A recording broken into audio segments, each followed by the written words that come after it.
Posa jaraba tupasilani zimene wayankhula Bon Kalindo lero pa 30 June 2025. Takalani pompo ndipo tamvetserani mwachidwi. The DC, the past 2 days, Saturday, Sunday, ndakhala ndili humiliated.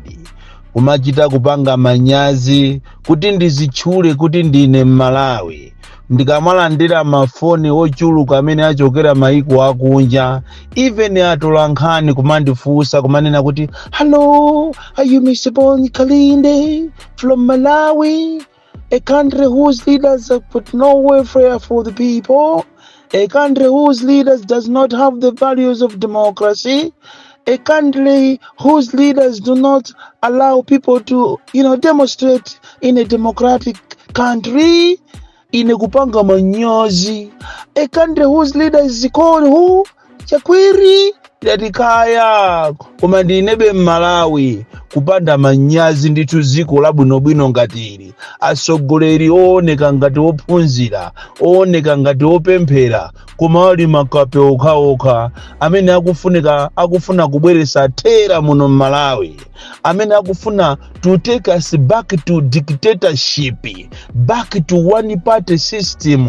No wonder anthu ena akamanena kunena kuti chimene chinabadwa nthawi ya nkhanza chimakhala cha nkhanza, chifukwa zipani zimene zilipo padakali panopa zimene zinabadwira mu democracy si zimene zingachite zimene akupanga awawa MCP. Ndizomvesa chisoni kwambiri kunena kuti leroli at this hour tingamakhale tikumaonerera zikwanje, tingamakhale tikuwaonerera anthu akukhapidwa, ndikumazifunsa kunena kuti kodi tili mu democracy kapena tili mu one party system. And ndizomvesa chisoni kumakhala ndi ma institutions, ma security institutions amene angolamulidwa ndi anthu andale, amene sangagwire ntchito zawo so professionally. Tili ndi ku polisi umene usogoleri wake ndi olephera, tili ndi ku MDF umene usogoleri wake ndi olephera, ndipo ame ambiri akumachita kupanga manyazi kuvala uniform yawo. Apolisi chifukwa alimo ina apolisi the good apples amene anapitira kumene kukagwira ntchito yoteteza ziko lawo lochita enforce law and order. Ndekuli makapena amene ntchito yawo basi ndikuombera mmanja anthu andale, kuombera mmanja ati anthu amene akuoneka ngati ndi adera la kwawo.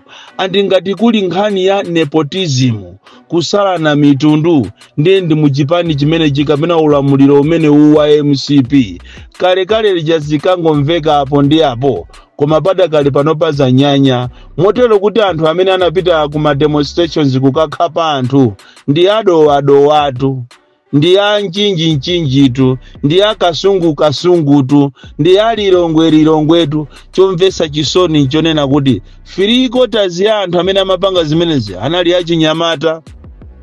Chifukwa chama 50,000, chifukwa chama 100,000, ndi mtundu womvesa chisoni kwambiri. Kumafunsa kuti kodi iwe amene ukumukhapa nzako iwe, amene umatenga chikwanje ndikumamukhapa namiwa iweyo, ayoyo makolo wako uli nawo, ndipo sogolo lako ukukonza lotani. Chifukwa amene akukutuma oti iwo ali ndalama kale, ndipo lotafuna kuti akumange iwo sakapezekako, atakumanga sangakapezekeko anywhere niye. And izizi zimene mukupanga achinyamata amene mukumatenga nawo mbali, kumafuna kumapha anthu, kumafuna kumakhapa anthu, muzachita regret one day. And ukuku ku polisi ndikomvesa chisoni kwambiri, komanso kuameku kwamba kumvesa chisoni. Andi tithokoze kwambiri posamamuyamikira munthu atamwalira, tiyeni timuyamikire Vincent Nundwe amene uja anali akatundu, komanso tiyamikire makomanda ambuyumu, chifukwa apezekapo to makomanda amene agwira ntchito so professionally. Kumayamikira ameja ikamabwera anthu kumayinyadira, akumatipasa bifi ya mujitini, akumatigayira zakudya. Nthawi imeneyo ilitu ametu ikusogoledwa ndi magenos eni osakhala zimene tinazo lerozi. Lero tikambirana kwambiri nkhani zimene zikukhuza Amalawi. tichita expose and practice tendencies zimene zikuchitika ma banking institutions, komanso tichita expose khalidwe lonyasa kwambiri limene lili kunifi, komanso tizayenda pang'ono ndi kukakuunikira kuja kumachedwa ku prison. Koma tisanapite kumeneko, ndafuna ndingopereka warning kwa inu zipani amene simunasirize business yanu, amene simunamalize kuchita resolve my issues a conflict, kunena kuti nthawi yatha and this is the right hour for you kuti muchite resolve my issues yanu. Izi zomatengerana ku khoti zinamukangana besiku la lero, papezeka kuti last minute nonse mukalephera kukapereka mapepa la kumeki. Ndiye ndikupempheni inu mzipani zosiyana-siyana amene madera mwanu chifukwa cha makangano, chifukwa chofuna makobiri, chifukwa chofuna kuachita impose anthu, muli ndi unresolved matters. It is the right hour now kuti muchite resolve, muzipanga kampeni, mupeze makandidati mudera lanu. Ndikanakhala kuti ine ndinali mtsogoleri, ndikananena kuti kwa onse amene atengeredwa nkhani yawo ku khoti, mukanakachita withdraw nkhanizo ku khoti, mupiteso pa ground, the best candidate should win. Koma izizi zomachinana impose sigwira. Komanso ndinafuna ndipereke warning kwa inu zipani amene mukufuna kuti mugwire ntchito ndi MCP munyengo imene yachikangawa. Ndafuna ndikuuzeni kunena kuti kafukufuku akunena kuti anthu ambiri sakugwirizana ndi chipani chimene chingakapange mgwirizano ndi MCP. Ndipo chipani chimene chiti chiyerekeze kukapanga mgwirizano ndi MCP, muziwe kuti chipani chanicho chathera pompo. Kungoti vuto la anthu andale simafuna kuuzidwa, kutero kwa anthu ena amakuimbira ni mmanja ndikumakunamizani kumana kuti bwana mwapanga decision yabwino.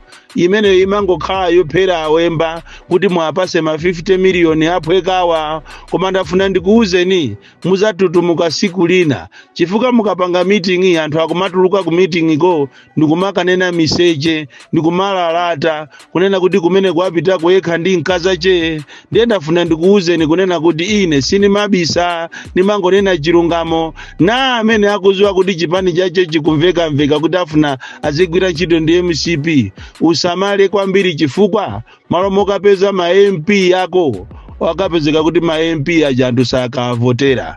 Anthu amene akavoteredwa osakhala chifukwa cha chipani, akavoteredwa chifukwa cha nkhalidwe lawo. Izi ndiye zimene mungayenere kuziwa ino anthu andale pamene tasani masiku ochepa kwambiri muziko limene likuonekanso ngati zisankhozo mulibemo. Nkhani yathu yoyamba ndi mchitidwe umene uli wonyasa kwambiri umene ukuchitika m'mabanki. Aliko mabanki ena amene amachita act kapena amagwira ntchito zawo in a professional manner, amene ali ndi dedicated people. Koma kuli mabanki ena amene akumabera anthu makamaka akumizi, akumabera anthu makamaka nthawi ija yochita deposit ndalama. Ukatenga ndalama zako kupita nazo ku banki, waziwerenga kwanuko, kaya mu shopumo, kaya kuti kukafika ku banki kuja akangozilandira akumanena kuti ndalama yanu yasowa. Yasowapo 40,000, yasowapo 100, yasowapo 50. Kodi ma 5,000 anali angati? Pamene popo ambera munthu uyo. So anthu ambiri akudandaula kwambiri. Andi tikupempheni iniyo makamaka mabanki akuno ku Malawi.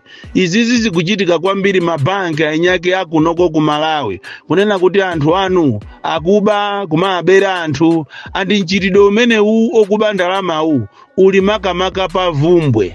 Amene inuyo muli ndi mabanki anu pa Vumbwe anyake ya mabanki, tathamangirani ku mabanki kwanuko mukaone zimene zikuchitika kumeneko. Akuti akachita check mu system muja basi akumapeza kuti ndalama zijadi zabedwa ndikumabwezera. Chifukwa chonena kuti ali ndi members of staff amene ali wokuba. Komano mwina tisayangane pamene paya, tiyangane beyond that. Kunena kuti kodi anthu awa matera awawa akumaba chifukwa chani? Mwina nkutheka kuti nikhalidwe lomwe lijalo mangooneka ngati ndi banki, koma makobiri masalari zali ochepa. Munayenera kuchita revisit zimenezi. Komanso mu banki simuyenera kukhala anthu asizinantole ndiye kuti muzapangisa mbiri kapena zina la banki lo kuonongeka. choncho musaonongeso nanu inu business ya munthu ngati mwatopa kuli bwino kusiya ntchito kusiyana ndi kumabera ma customers ndikuonongaso business ya nzanu kuononga zina la banki. Choncho tifuna tichite denounce this behavior yomabera ma customers. Aliko mabanki ndithu abwinobwino ogwira ntchito yabwino lokusaina molakwika kapena kulemba figa molakwika ndalama zooneka pa paper zochepa koma mmanja nzambiri amakuuza terayo kuti ayi mwalakwisa pomwe mabanki ena amatera amangotenga ndalama jandi kuziphinyira muthumba. Izizi ndi khalidwe loyipa kwambiri. Choncho sindikufuna kutchula zina la banki koma amene akuziwa kuti banki yache ili kwa Vumbwe kumene koko anthu akudandaula komanso osakhala kwa Vumbwe kokha kuli mabanki ambirimbiri anthu amakhoza kutenga ndalama zawo mwinaso ku account kuja ndikumaso wako ndalamazo kupeza kuti munthu anachita deposit koma ndalamazo kulibe. Nkhani yachiwiri imene tikufuna kukambirana lero ndiyo chokera ku NIFI kumene kwayambika sopano date game. NIFI ndi bungwe limene linakhazikitsidwa ndi boma kuzera ku nyumba ya malamulo kuti izitha kupereka ngongole kwa achinyamata ngakhale zimezo zinangokhala pa pepala.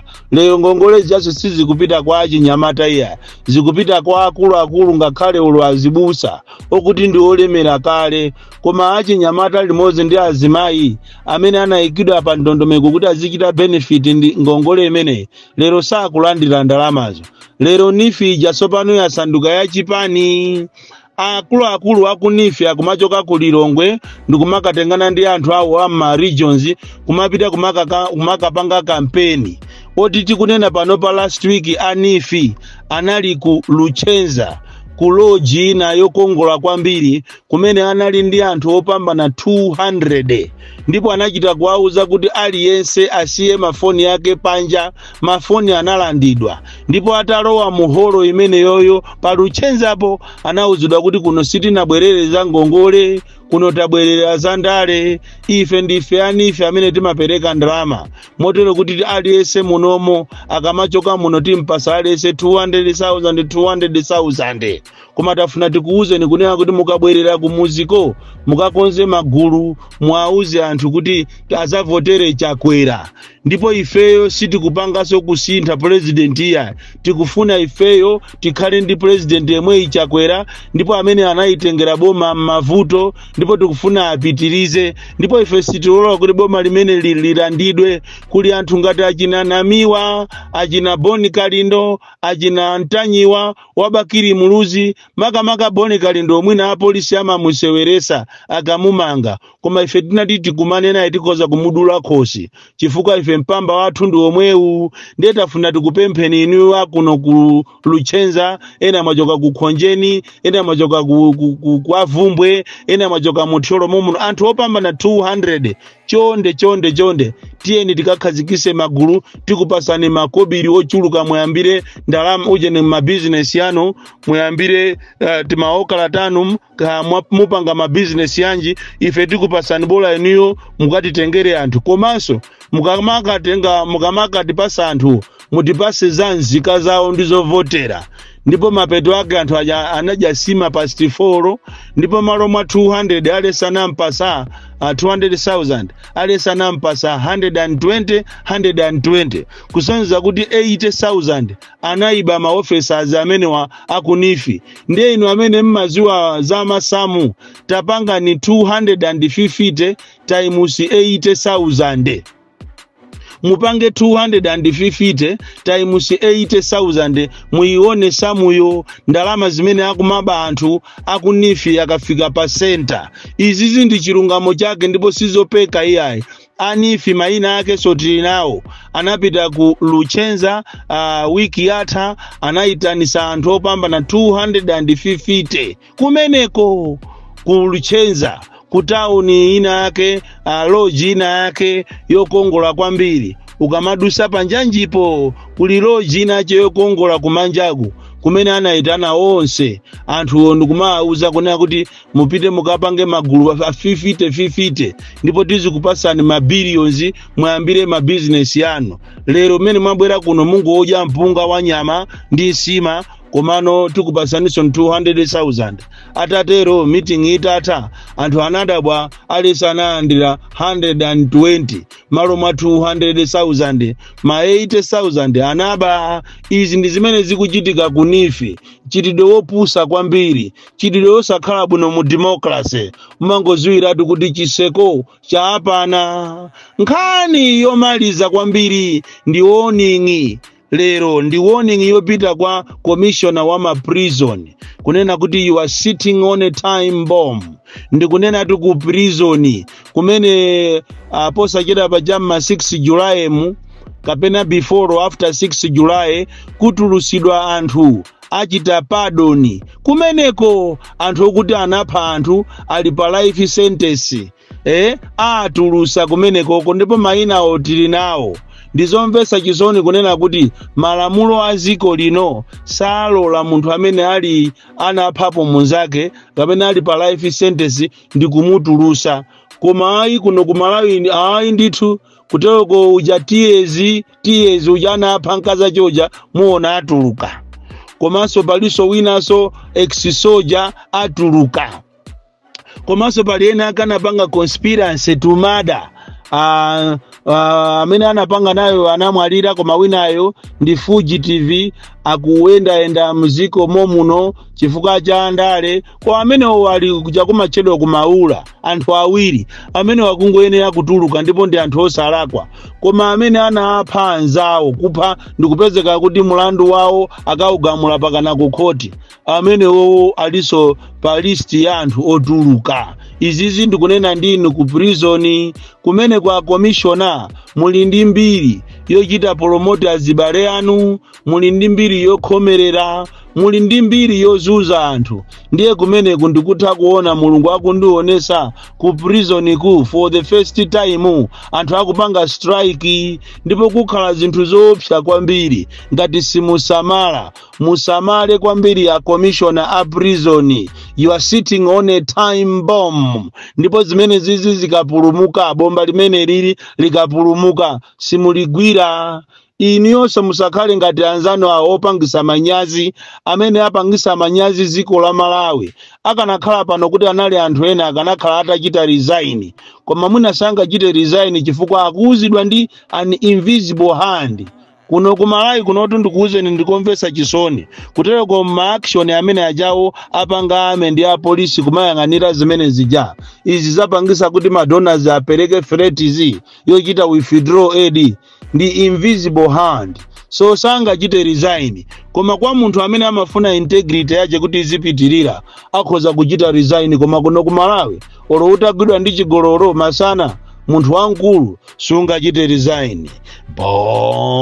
Bon Kalindo, the DC. Mwana woopsa kwambiri, the most deadly and dangerous child from Jeza Village, T.A. Mabuka, Box 76, Mulanje, Malawi, Southern Africa.